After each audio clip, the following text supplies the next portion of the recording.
இந்த கவர்மெண்ட் ஜாப்ல இருக்கிறவங்க எல்லாம் இந்த வீடியோக்கு பதில் சொல்லுங்க. அதாவது இந்த கவர்மெண்ட் ஒர்க்ல இருக்கிறவங்க அவங்க ஃபேமிலில யாருக்காவது அந்த வேலையை வாங்கி தரணும்னு நினைக்கிறாங்க. ரெண்டாவது அவங்க ஃபேமிலில உள்ளவங்களுக்கு ஏதாவது ஸ்கூல் சேர்க்கணும், ஹாஸ்பிட்டல்ஸ்னா அவங்க சப்போர்ட் பண்ணாக்கா அவங்க உடனே அவங்கள ஸ்டெப் எடுத்து பாக்குறாங்க இந்த கவர்மெண்ட் ஜாப்ல இருக்கிறவங்க. மூணாவது சாகுற வரைக்கும் பென்ஷன். நாலாவது பஸ்ல போனா ஃபர்ஸ்ட் கிளாஸ், ட்ரெயின்ல போனா ஃபர்ஸ்ட் கிளாஸ், ஃபிளைட்ல போனா ஃபர்ஸ்ட் கிளாஸ், ஃப்ரீ டிக்கெட். ஏன் அப்படி? அவங்க என்ன கடவுளா? ஒரு கவர்மெண்ட் ஜாப்ல இருக்கிற ஒரு பர்சனுக்கு கொடுக்கிற ரெஸ்பான்ஸ் ஒரு நார்மல் பீப்புளுக்கும் நார்மலா உள்ள ஒரு மனுஷன் படிச்சிருக்கிறவங்களுக்கு கிடைக்கிறது கிடையாது. ஏன் அப்படி? என்ன அப்ப நார்மலா இருக்கிற ஒரு ஏழை குடும்பத்தில இருந்து வர ஒரு பையனுக்கு, படிச்ச பையனுக்கு நீங்க அந்த கவர்மெண்ட் ஜாப் கொடுக்கலாமே, கொடுக்க மாட்டீங்க. ஒருத்தர் கவர்மெண்ட் ஜாப்ல இருக்காரு உத்தியோகத்துல, அவரோட பையனுக்கு அந்த உத்தியோகத்தை வாங்கி தராரு. இதுக்கு நீங்க அலோ பண்றீங்க. எல்லாமே நீங்களே கவர்மெண்டே கொடுத்துறீங்க. என்ன அவங்க வேலையில ஜாயின் பண்ணும்போது 10 லட்சம் 5 லட்சம் கல்ல கட்டியிருப்பாங்க. அதான் நீங்க கடைசி காலத்துல செய்யறீங்களா? சாதாரண குடும்பத்துல இருக்கிற ஒரு பர்சனுக்கு, ஒரு படிச்ச பர்சனுக்கு ஒரு ரெஸ்பான்ஸ் இருக்க மாட்டேங்குது. ஏன் அப்படி? ஏங்க ஒருத்தவங்களுக்கு கொடுக்குற வாய்ப்பை அப்படியே இல்லாம அடுத்தடுத்து நல்ல திறமையா இருக்கிறவங்க வராங்கும் போது நீங்க கொடுக்கறதுல ஒன்றும் தப்பு இல்லையே. இது எவ்வளவு பெரிய விஷயம் தெரியுமா? இது உடனே இது உனக்கு என்னமா, எனக்கு நிறைய பேரோட ஆதங்கம் நிறைய நாள் போட சொல்லி நான் இன்னைக்கு தான் வீடியோ எடுத்து போடுறேன். இது என்ன விஷயம்? இது இதோட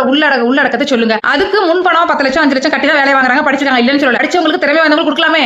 ஓகே, உங்களோட மைண்ட் செட்டுக்கே நான் வரேன். இது இதோட ரூல்ஸ் அண்ட் ரெகுலேஷன் தெரியுமா? சரி, ரூல்ஸ் அண்ட் ரெகுலேஷன் விடுங்க. நீங்க படிச்ச படிப்பு ஒரு குடிசை வீட்ல ஒரு இருக்கிற ஏழை பையன் படிக்கிறான் அப்படின்னா அவனுக்கு அந்த அவங்க படிப்புக்கு வாய்ப்பு நீங்க தரலாமே. சரி, அவன லஞ்சம் கட்ட சொல்றீங்களா? கட்டுவான், சரி வேலை கொடுங்க. கொடுக்க மாட்டீங்களே. ஏதாவது ஒரு பெரிய ஒரு கவர்மெண்ட் ஜாப்ல இருக்கிறவர் வந்து என் ஃபேமிலி ஒருத்தவங்களுக்கு வாத்தியார் வேலை வேணும் கொடுனா கொடுத்துறீங்க. ஏன் அப்படி? எல்லாரும் இங்க பணக்காரன் ஆகணும், வசதி ஆகணும், வாழணும்னு நினைங்க. நீங்க மட்டும் வாழணும், வலிச்சு நக்கணும்னு நினைக்காதீங்க. இப்போ உங்களோட பிரச்சனை என்னமா? உங்களுக்கு பென்ஷன் கொடுக்கறதும் எல்லாத்துலயும் வந்து ஃபர்ஸ்ட் கிளாஸ் ஃப்ரீ டிக்கெட்ஸ் கொடுக்கறதும் உனக்கு பிரச்சனையா? அப்படின்னா இவ்வளவு விஷயம் நீங்க பண்ணி கொடுத்தும் அவங்க ரெக்கமெண்டேஷன் பண்ற ஆளுக்கும், அவங்க கை காட்டுற ஆளுக்கும், அவங்க ஃபேமிலில உள்ளவங்களுக்கும், அவங்களுக்கு சார்ந்தவங்களுக்கும் தான் நீங்க திரும்பி அந்த கவர்மெண்ட் ஜாப் நீங்க தரீங்களே தவிர ஒரு பாமர மக்களுக்கு, ஒரு ஏழையா இருக்கிற ஒரு பையன் படிச்சுட்டு வெயிட் பண்றான், பணம் இல்ல.